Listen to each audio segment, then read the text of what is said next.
In the heart of Mexico's vibrant music scene, one name stands out above all: Peso Pluma, the country's beloved musical icon. But recently, the legendary singer found himself caught in a lyrical storm of regret. It all began with a musical tale of a foot soldier for El Chapo, the infamous drug lord. Now, as the echoes of his song reverberate through the nation, Peso might just be struggling with remorse for ever playing such dangerous tunes. Your last show.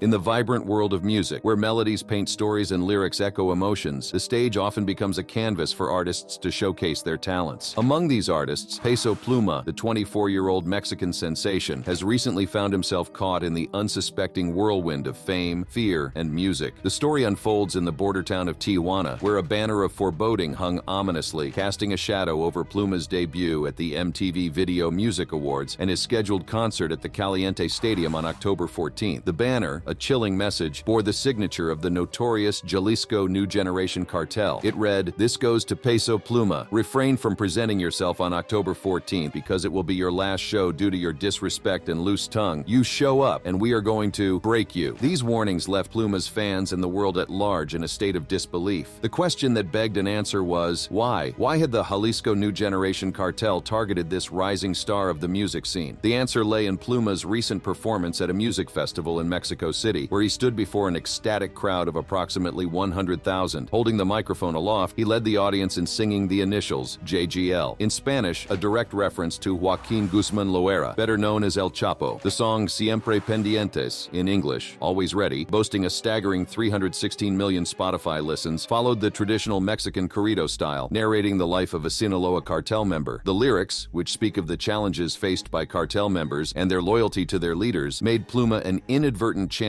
of the criminal underworld. Lines like, "Always pending. Because the government is very smart, I'm going to the front. That behind me you can see a bunch of people. JGL I carry on my arms proudly. The bosses rule, I take care of the area. No one interferes here. In a Urus I go. Out for a walk. 10 trucks look back, I take care of Mr. Guzman's plaza." Sent a powerful message. The song's influence extended beyond the stage, and it wasn't long before the narco mantas, banners often used by criminal organizations to communicate messages, started appearing in various parts of Tijuana. 4 of these ominous banners surfaced simultaneously, delivering a stark ultimatum to Peso Pluma: cancel the October 14th concert or face dire consequences. Amid the chaos, one individual was apprehended for allegedly hanging one of these narco mantas, according to local media reports. In yet another distressing episode unfolding in Mexico, a priest from the western part of this vibrant nation has met a tragic end, marking the 8th such occurrence during the tenure of President Andrés Manuel López Obrador, as reported by the church. Meanwhile, on a completely different note, the uproarious world of music faced a setback as menacing threats from ruthless cartels led to the abrupt cancellation of a much-anticipated concert by a beloved band in the lively city of Tijuana. The heart-wrenching news arrived via the Catholic Multimedia Center, which solemnly identified the fallen priest as the Honorable Reverend Juan Angelo Fonseca. The center, a bastion of hope and faith, revealed on that fateful Sunday, February 12, 2023, that under the current administration that commenced its journey in December 2018, 8 priests, including the esteemed Angelo Fonseca, have suffered tragic fates. In a shocking turn of events that unfolded in the western state of Jalisco, prosecutors sorrowfully revealed that the 53-year-old parish priest had been silenced by 2 shotgun blasts, shattering the tranquility of the town of Atotonilco El Alto. It was disclosed that the perpetrator behind this heinous act was none other than a relative of the priest. The chilling motive, as authorities conjectured, revolved around presumably family disputes. The suspect, escaping on a motorcycle, left behind a trail of sorrow and despair as the priest's lifeblood stained the ground. The causes, as always, are unknown, lamented the church center in a statement as they grappled with the unimaginable loss. While some theories pointed towards conflicts over land titles, the parishioners of Our Lady of Guadalupe Parish in the serene Guadalupe Valley couldn't contain their indignation at the loss of a beloved priest renowned for his pastoral dedication. The Catholic Multimedia Center, in a grim comparison, recounted that at least 24 priests had fallen victim to violence during the previous presidency of Enrique Peña Nieto, spanning from 2012 to 2018. Meanwhile, in the bustling northern border city of Tijuana, a discordant note struck the world of music as menacing threats hung like a dark cloud over a planned concert by the popular norteño band Grupo Arriesgado. The band, hailing from Sinaloa, is renowned for belting out narco corridos or war corridos that delve into the lives of drug traffickers, adding a fiery rhythm to the tumultuous drug trade tales. In an official statement that raised eyebrows, the band declared, Due to the events of the last few days and in accordance with the wishes of the authorities, a decision has been made to cancel the show, which had been eagerly anticipated for Saturday night. While the band's words didn't explicitly mention violence or threats, they mentioned their commitment to the safety of their cherished fans. A grim message hung ominously on an overpass prior to the concert, bearing a warning to the band's lead singer, stating that he was unwelcome in Tijuana. This chilling message was signed with the foreboding initials CJNG, belonging to the fearsome Jalisco New Generation Cartel, currently embroiled in territorial disputes with the formidable Sinaloa Cartel. Adding a surreal twist to this unfolding drama, local media captured a harrowing video of an autograph session held by the band members at a shopping center prior to the concert. In the midst of cheerful fans and joyous moments, the deafening crack of gunshots shattered the atmosphere. According to the band's official website, they are slated to take the stage in concerts across Arizona and California in the coming month of March, carrying with them the echoes of these unsettling events. The U.S. Department of Justice has classified the Jalisco Cartel as one of the 5 most dangerous transnational criminal organizations in the world. At the helm of this formidable cartel stands Nemesio Oseguera, known as El Mencho, a figure of immense interest to both Mexican and U.S. authorities, who relentlessly seek to bring him to justice. Let me break it down for you. The CJNG isn't your average gang. They're in a league of their own. This outfit is like a well-armed, highly trained force with more firepower and a knack for violence that sets them apart from the rest. They've got specialized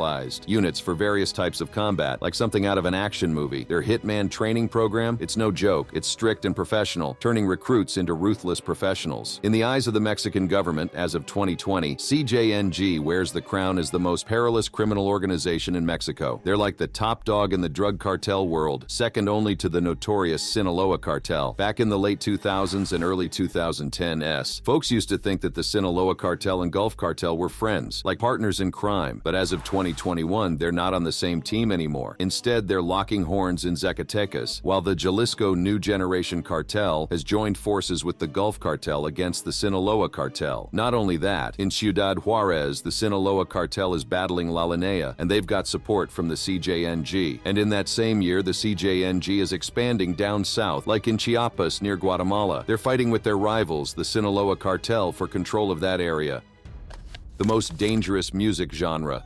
Now let's talk about the thrilling but perilous world of the most dangerous music genre and the fate that befell artists who ventured into its depths, much like Peso Pluma. A narco corrido, also known as a narco corrido or drug ballad, falls under the regional Mexican corrido genre and has given rise to various other musical styles. This genre of music is created and enjoyed on both sides of the Mexico-US border and features lively rhythms such as danceable polka, waltz, or mazurka. But here's the twist. Many musicians who waltzed into the world of Mexican narco corridos faced a grim fate. Take Chelino Sanchez, often likened to Peso Pluma due to their unconventional yet mesmerizing vocal styles. Chelino met a notorious end, shot to death in Sinaloa back in 1992, in a crime that continues to baffle investigators, leaving a mysterious musical legacy behind. Chelino Sanchez, a celebrated figure in the narco corrido music genre, captivated Mexican audiences with his unique style. On a fateful night, January 25, 1992, Chelino was performing at the Plaza Los Arcos in Coachella, a desert city nestled 120 miles east of Los Angeles. The stage was set, with Chelino scheduled for a 10 p.m. performance on the main stage, and around 7 p.m., the event center was buzzing with 400 eager attendees. As Chelino charmed the crowd, taking song requests, the evening took a chilling turn. Shortly before midnight, Eduardo Gallegos, a local mechanic from Thermal, California, under the influence of heroin and alcohol, made a request for El Gallo de Sinaloa. In a sudden and shocking twist, Gallegos leapt onto the stage, brandishing a .25 caliber pistol and aiming it at Chelino. Swift as lightning, Chelino drew his own 10mm pistol, initiating a harrowing gun battle. In the exchange of gunfire, Gallegos managed to hit Chelino twice in the chest near his armpit, damaging his lung. Additionally, a bullet struck accordionist Ignacio Nacho Hernandez in the thigh. Tragically, amidst the chaos, 20-year-old Claudio Rene Carranza was struck in the leg, fatally damaging his main artery, leading to his untimely demise at the hospital. The shootout continued, with 9 to 15 shots fired and several more individuals reportedly wounded in the crossfire. Eventually, a bystander subdued Gallegos, who was later shot in the face with his own pistol. Both Chelino Sanchez and Eduardo Gallegos were gravely injured and transported to Desert Regional Hospital in Palm Springs. Remarkably, Chelino spent 11 days in the hospital and was eventually released without facing any charges, as it was considered an act of self-defense. In contrast, Eduardo Gallegos, surviving his wounds, was convicted of attempted murder and sentenced to 20 years to life in prison. The Coachella incident became a noteworthy noteworthy episode, gaining attention on ABC World News Tonight and garnering coverage in both English and Spanish-language newspapers. Remarkably, despite the turmoil, Chalino's career began to soar, with increased sales and airplay. His song Nieves de Enero, a departure from the narco-corrido genre, contributed to his newfound success. At his Los Angeles appearance at El Parral, the venue had to close its doors at 6 p.m., a full 5 to 6 hours before Chalino was set to grace the stage. 4 months later, on May 15, 1992, during a performance at the Salon Bugambilias in Culiacan, Chalino received a mysterious note from someone in the audience. While the content of the note, believed to be a death threat, remains unconfirmed, Chalino crumpled it up before launching into the song Alma Enamorada. After midnight, Chalino departed from the club with 2 brothers, a cousin, and several young women, only to be intercepted by a group of armed men in black Chevrolet Suburbans who claimed to be the state police. They informed Chalino that their commander wished to meet him. Trusting their words, Chalino entered one of their vehicles, leaving his companions behind. Tragically, the following day at dawn, Chalino's lifeless body was discovered by farmers near an irrigation canal close to Highway 15 in the Los Laureles neighborhood of Culiacan. He had been blindfolded, and his wrists bore marks from being bound. 2 fatal gunshot wounds to the back of his head ended his life, casting a shadow of mystery over his demise. On the other hand, Valentin Elizalde, another beloved crooner known as El Gallo de Oro, which is Spanish for the Golden Rooster, had made a name for himself in regional Mexican music with his distinctive style and a knack for singing narco-corridos that eulogized Mexican drug lords like Vicente Carrillo Fuente. He garnered a devoted following. Tragedy struck on November 25, 2006, when Elizalde's vehicle was ambushed shortly after leaving a concert in Reynosa, Tamaulipas. At just 27 years old, Elizalde, along with his chauffeur and assistant, met a grim fate. It is widely believed that Elizalde's concert performances of the corrido A Mis Enemigos, with lyrics that were perceived to antagonize the drug trafficking gang Los Zetas, may have been the motive behind his murder. The alleged murderer, Raul Hernandez Barron, a member of Los Zetas, was apprehended on March 22, 2008, in Coatzintla, Veracruz. In a posthumous recognition, Elizalde was nominated for the Grammy Awards in 2007, a testament to his enduring impact on the world of music. Now, you might be wondering, what exactly is this music genre, narco-corrido? The origins of narco-corridos that center around drug smugglers, with narco derived from narcotics, can be traced back to the 1930s, according to Juan Ramirez Pimienta. In contrast, early corridos, those not related to narcotics, have their roots in the Mexican Revolution of 1910, narrating the tales of revolutionary fighters. Critics of music have drawn parallels between narco-corrido lyrics and the style found in gangster rap and mafioso rap. Narco-corrido lyrics are notable for their specificity, often referencing particular events and providing actual dates and locations. These lyrics tend to portray illegal activities, particularly drug trafficking, in a favorable light. It all traces back to the 16th century Spanish genre of romance, and as time flowed like a river, the narco-corrido was born. Among the earliest trailblazers of narco-corrido music were the renowned Los Alegre de Terran, who etched their mark on this unique genre. But in the vibrant 1980s, a true legend emerged, Rosalino Chalino Sanchez. With his charismatic presence, he became a force in the world of narco-corridos. Chalino had a remarkable journey. He started as a Mexican immigrant in Los Angeles, where he decided to share his music with the world. Selling his songs at a reasonable price, his lyrics delved into themes of heartbreak, revolution, and the pressing socio-economic issues of the day. Soon enough, his music became a sensation, with copies flying off the shelves. However, fate took a tragic turn in 1992 when Chalino Sanchez was brutally murdered after a concert in Culiacan. His fame spread like wildfire, earning him the title of El Rey del Corrido, the King of the Corrido, in both Mexico and the United States. But the journey of narco-corridos isn't without its controversies. Various entities, from companies to government bodies and individuals, have attempted to put the brakes on this musical genre. Efforts even included a voluntary radio blackout in Baja California, where radio executives didn't want to elevate lawbreakers to hero status. Former Mexican President Vicente Fox even suggested an outright ban on narco-corridos. On the flip side, former Mexican Foreign Secretary Jorge Castañeda offered a different perspective, arguing that corridos are attempts by Mexican society to come to terms with the world around them. He stressed that blaming narco-corridos for drug violence is missing the forest for the trees. Despite attempts to censor narco-corridos, the music perseveres. It has become a cultural phenomenon, with some songs even earning the coveted title of anthems. Banning may have had limited success in Mexico, but across the border in the United States, radio stations near the Mexican frontier still air these tunes. The internet, too, has played an unstoppable role, making narco-corridos readily accessible for listening and downloading. You can even find pirated copies of this music at bustling outdoor and flea markets. What sets narco-corridos corridos apart is their portrayal of life's struggles, from poverty to destitution, and the quest for power through unconventional means. Similar to hip-hop and rap, this genre transcends age and background, appealing to Spanish speakers from all walks of life, even those unassociated with cartels or gangs. In recent years, narco corridos have catapulted into the mainstream across Spanish-speaking countries, making waves in nations like Guatemala, Honduras, Colombia, Peru, and Bolivia. The music has woven itself into the fabric of everyday life, becoming a soundtrack for a world where narco subcultures and drug consumption cultures are on the rise.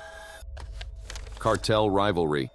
A high-stakes rivalry is unfolding, not just within Mexico, but on the international stage. This clash of titans involves the notorious Sinaloa cartel, an elder statesman in the world of narcotics, and the upstart cartel Jalisco Nueva Generación, CJNG, which is aggressively carving out its global turf. These cartels aren't just fighting for control, they're also spreading violence and fear in their wake, leaving a trail of destruction in their path. Let's dive into this thrilling showdown with a dash of fun, all while tackling the serious implications. CJNG emerged in mid-2009. Their founder, Nemesio Oseguera Cervantes, aka El Mencho, is the big cheese calling the shots. CJNG didn't waste any time. They skyrocketed to power, challenging the old guard of cartels for control of lucrative drug routes. But now, let's turn our attention to the OGs, original gangsters, the Sinaloa cartel, which has been around since the 1980s. It all started with Joaquin El Chapo Guzman, but even though El Chapo is now cooling his heels behind bars, the Sinaloa cartel has seen a revolving door of leaders, including Ismael El Mayo Zambada. CJNG mainly operates in western Mexico, particularly in the state of Jalisco. However, they need to be more content with just their home turf. They're expanding their reach, even making inroads into the United States. They're known for rubbing elbows with rival cartels over territory. However, the Sinaloa cartel is like that uncle who's invited to every family gathering. They're everywhere. Initially reigning supreme in Sinaloa, they've spread their wings all over Mexico and even globally. These guys can adapt and stay influential, even when the big bosses change or get nabbed. Let's not forget that the CJNG is deep into the drug game. Think methamphetamine, cocaine, and fentanyl. They're the talk of the town for churning out synthetic drugs, especially meth. It's like they've got a secret lab brewing up trouble. Meanwhile, the Sinaloa cartel has been in the game for decades, dealing everything from marijuana and cocaine to heroin and methamphetamine. They've got a finger in every pie when it comes to the drug trade. Hold on to your hats because CJNG is known for their brutal, no-holds-barred violence. They're not afraid to pull out all the stops, ambushes, beheadings, and gruesome public displays of violence are all in their playbook. Journalists and law enforcement are often in their crosshairs, but in the world of cartels, the Sinaloa gang is like a well-oiled machine. They've got a reputation for being organized and tactical. Instead of chaos, they prefer control. They've even been known to grease a few palms and maintain a fan club in some areas. Until today, the CJNG is still making waves. They were and still are a force to be reckoned with ongoing turf wars and power struggles. Their top dog, El Mencho, was at the top of the most wanted list. On the other hand, the Sinaloa cartel is far from retirement. Despite El Chapo's incarceration and the occasional internal scuffle, they remained a heavyweight in the drug world. Now, let's shift gears and talk about a grimmer aspect of these cartels, the violence they unleash on ordinary folks. In the drug cartel's twisted world, civilians often bear the brunt of their violence. It's like a nightmare where the bad guys have free reign. Imagine going about your day when suddenly you're caught in a hail of bullets. Civilians, including women, children, and grandparents, often find themselves in the crossfire. Shootouts, bombings, and clashes between rival cartels can turn public spaces into danger zones, as seen in the case of Cholino, where 20-year-old Claudio Rene Carranza was shot in the leg during the gunfire exchange between him and Gallegos, or in the Battle of Culiacan, which led to the deaths of 4 civilians, with 21 injured. Cartels also don't shy away from gruesome acts. They've orchestrated chilling massacres where entire families or groups are mercilessly slaughtered. The Veracruz massacres is one grim expression of this point. In the spring of 2011, the CJNG declared a war that reverberated through Mexico's drug cartel landscape. Their target, every other cartel in the country. Specifically, they set their sights on the city of Guadalajara, aiming to seize control. But as the summer sun reached its zenith, something unexpected happened. The CJNG, it seemed, had reconciled with their former partners in the Sinaloa cartel, the seasoned players of the cartel world. As if that wasn't enough, the Sinaloa cartel forged an alliance with the Knights Templar in Michoacan while maintaining maintaining its anti-Zetas partnership with the Gulf Cartel. They even joined forces with the CJNG to counter the Zetas' influence in Jalisco. It was a cartel chessboard with alliances shifting like pieces in a high-stakes game. Then, on September 20th, 2011, the world witnessed a grim scene. Two trucks carrying the lifeless bodies of 35 individuals were discovered near a shopping mall in Boca del Rio, Veracruz. Initially, all the corpses were believed to be members of Los Zetas, a rival cartel. However, it was later revealed that only 6 of them had any connection to criminal activities, and none were linked to organized crime. Signs of torture and bound hands on some of the victims painted a chilling picture. The perpetrators had left behind a haunting message. In a chilling note, they declared war on Los Zetas, warning politicians who supported them that they wouldn't be spared either. This gruesome event triggered fear, leading motorists to take to Twitter to warn others to steer clear of the area. The blog Del Narco initially reported that the message was signed by Gente Nueva, a group linked to Joaquin Guzman Loera, the head honcho of the Sinaloa cartel. However, the CJNG later released a video claiming responsibility for the attacks. They expressed remorse for the Veracruz massacres, but reiterated their determination to confront Los Zetas, whom they considered fallible. The CJNG affirmed their respect for the Mexican armed forces and the government's anti-cartel stance. Tragically, the violence continued to escalate. On October 6, 2011, authorities in Boca del Rio discovered 36 bodies in 3 different houses, intensifying the horrors of the drug war. The following days saw more bodies and even the resignation of the State Justice Attorney General, Ronaldo Escobar Perez, due to the escalating drug violence. On October 7, 2011, the CJNG was responsible for another 67 killings in Veracruz, making the situation even more dire. In just 18 days, the state of Veracruz reported a staggering 100 killings. It's a chilling message to rival cartels and communities that dare to defy them. Pinning down the exact number of cartel-related deaths is like nailing jelly to a wall. Challenging. However, it's safe to say the body count runs into the tens of thousands. Mexico has witnessed an alarming surge in homicides linked to cartel activities, with estimates suggesting over 30,000 deaths each year since 2018. Now, why would individuals like Peso Pluma put their lives on the line and face threats from these cartels? Peso Pluma was no ordinary individual. He was a fearless voice whose music practically exposed the dark crimes of the drug cartels. Picture him as a modern-day superhero using his platform to shed light on the harsh realities of cartel violence, corruption, and the suffering of ordinary people. But, unfortunately, and as expected, cartels saw him as a threat. When Peso Pluma started pulling back the curtain on cartel activities, he became a thorn in their side. Cartels thrive on secrecy, and anyone who dares to shine a light on their operations is seen as an enemy. They view these individuals as informants or adversaries, and their response is threats and violence. In a country where press freedom is under constant siege, folks like Peso Pluma play a vital role. They risk it all to draw attention to the brutality and injustice perpetuated by cartels. But remember, this heroism comes at an enormous personal cost. Living under the constant shadow of danger and violence is their daily reality.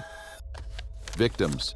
In online content creation, there exists a dichotomy of experiences, the tale of those who survive the treacherous path and the tragic stories of those who fall victim to it. Unfortunately for many, there are no second chances or warnings. One misstep, one act of speaking out of line can lead to a grim fate. In certain regions of the world, journalism is an exceptionally perilous endeavor, and among these perilous places, Mexico stands out as a particularly dangerous arena for journalists. The risks associated with media-related activities in this country are alarmingly high. Why? Because powerful drug cartels vehemently oppose the exposure of their illicit activities to the public eye. This hostile environment has led to tragic outcomes for several individuals, some of whom ventured into the realm of YouTube content creation, unknowingly crossing paths with the nefarious entities that lurk in the shadows. Juan Luis Lagunas Rosales, popularly known as Pirate of Culiacan, was a YouTube sensation who gained notoriety in Mexico. Born in the Mexican state of Sinaloa, specifically in the small town of Villa Juarez, his life was marked by adversity from an early age. Growing up without knowing his father, Juan's mother left him in the care of his grandmother. At the tender age of 15, he decided to leave his hometown without finishing his high school education and move to the neighboring municipality of Culiacan in search of a means to make a living. To sustain himself, he took up the job of washing cars, but it was during this period that Juan's relationship with alcohol took a troubling turn. Despite being underage, he began heavily indulging in alcoholic beverages, leading to the birth of his online persona, El Pirata de Culiacan. His YouTube videos often depicted him guzzling whiskey and beer to excess, often leading to him passing out from excessive intoxication. Remarkably, despite his young age, Juan's online presence skyrocketed, amassing over 1 million followers on Facebook and 300,000 followers on Instagram while still in his late teens. He had become a true social media star, even making appearances in music videos. However, Juan's online persona was not without controversy. He often posed with large guns, surrounded by scantily clad women, and flaunting luxury cars, portraying a lifestyle that seemed incongruous with his age. Yet, it attracted a significant following, with many eager to witness his audacious exploits. He even commissioned a corrido in his name, solidifying his status as a cultural phenomenon. He marketed merchandise bearing his name and adopted hashtags associated with his persona. It was all a show, a game, but one that would soon bring about dire consequences. In 2017, Juan made a grave mistake. He insulted one of Mexico's most dangerous drug lords, El Mencho, in a video that quickly went viral. El Mencho, the leader of the Jalisco New Generation cartel, was notorious for his brutality.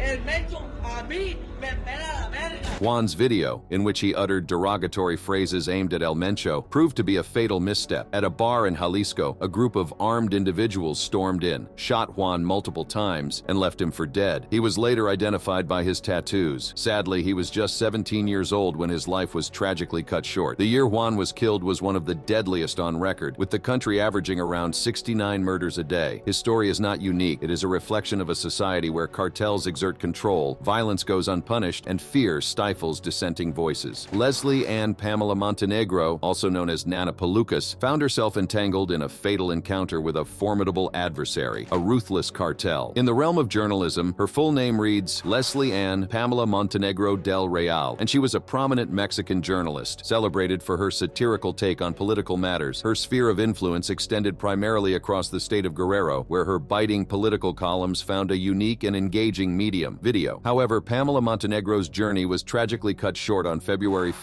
2018, in the coastal city of Acapulco. She was only 36 years old when her life was cruelly extinguished. Pamela's foray into the world of media began with local television, where she initially pursued acting in youth programs. Yet her destiny had grander plans for her. In 2012, she embarked on an ambitious endeavor, creating an online news magazine titled El Sillon. However, it was from 2015 onwards that her star truly began to rise. She ventured into the world of satirical video chronicles, and her chosen platform was none other than the ever-popular YouTube. In her videos, she adopted a character imbued with a distinct, mocking tone, complete with a curly wig and oversized glasses, introducing La Nana Pelucas, the grandmother with the wig. This comedic persona became the vehicle through which she delivered a diverse range of content, from beauty tutorials to delving into cultural topics, conducting interviews with local political figures, and more. Pamela wielded humor as her weapon of choice. Yet, beneath the veneer of humor lay a profound purpose. Pamela Montenegro harnessed this format to launch scathing critiques of the corruption rampant among local elected officials and the unrelenting violence perpetuated by organized crime. Her chosen battleground, Acapulco, had earned itself a grim reputation as one of the country's most dangerous cities. Alongside her journalistic exploits, Pamela, together with her husband Samuel Munuzuri, maintained an information page on the social media juggernaut, Facebook. The impact of Pamela's work rippled through the political community, garnered the attention of fellow journalists, and resonated with citizens across the state of Guerrero. Her fearless approach to exposing the truth and challenging the status quo was commendable. However, it was this very audacity that also made her a target. On that fateful day, February 5, 2018, as the late afternoon sun cast long shadows, Pamela Montenegro sat with her husband in the restaurant they owned in Acapulco. Suddenly, two shadowy figures, their identities concealed, strode in and unleashed a hail of bullets. Pamela was struck at least twice before the assailants swiftly made their escape. Pamela's tragic end was foreshadowed by a series of ominous threats. In late 2016, a criminal gang had already singled her out as a target. In the months leading up to her untimely demise, she continued to receive threats. Some of her publications had drawn the ire of local officials, and even the alleged leader of a local criminal gang appeared to be involved, according to the magistrate overseeing the case. As of December 2018, the Committee to Protect Journalists continued to classify Pamela Montenegro's case as unresolved, with local leaders or gangs suspected to be responsible for her murder. The Inter-American Press Association, the Mexican office of the United Nations High Commissioner for Human Rights, and the Director General of the United Nations Educational, Scientific, and Cultural Organization, UNESCO, all united in condemning this heinous act. The loss of Pamela Montenegro, a fearless voice against corruption and violence, left a void not just in Guerrero but in the collective conscience of those who value truth and justice. On the other hand, Ruben Ortega, known as Super Chinelo, was a YouTuber dedicated to promoting Mexican traditions and cultural dances. Clad in his distinctive red mask, he live-streamed local events and became a beloved figure in his community. While his channel had a modest following, his subscribers embraced his commitment to showcasing Mexican heritage. Hidden beneath the vibrant mask, he came into this world in the year 1977 in Mexico. As the years rolled on, he transformed into a renowned YouTuber, gaining fame for being an influencer who showcased various locations in his homeland. His journey on YouTube commenced on January 21st, 2019, the very day he shared his inaugural video. Remarkably, he swiftly garnered immense popularity. Tragically, on August 31st, 2022, Ruben was ambushed by armed assailants outside his home, leaving his wife injured and his 4-year-old son traumatized. The motive behind his murder remains unknown. As Peso Pluma's news spread like wildfire, the singer, whose real name is Hassan Emilio Cabande Laia, remained tight-lipped, offering no public response to the menacing threat. Meanwhile, the music industry buzzed with speculation about whether the cancellations and postponements of several upcoming shows were connected to the cartel's ominous message. Representatives of Peso Pluma stayed silent, refusing to comment on the unfolding drama. One of the affected concerts, scheduled at the Pfizer Forum in Milwaukee, Wisconsin, was hastily postponed, with the venue citing unforeseen circumstances. Rosemont Theater in Rosemont, Illinois, and another show in Indianapolis met similar fates, leaving fans bewildered and concerned for the safety of their beloved artist. As the dust settled, Pluma's official website still listed his next performance in Reno, Nevada on September 28th, but uncertainty is still hanging in the air like a thick fog. Enjoyed the video? Crave more excitement? Stay tuned by clicking on any of the cards on your screen right now for more thrilling content. See you next time.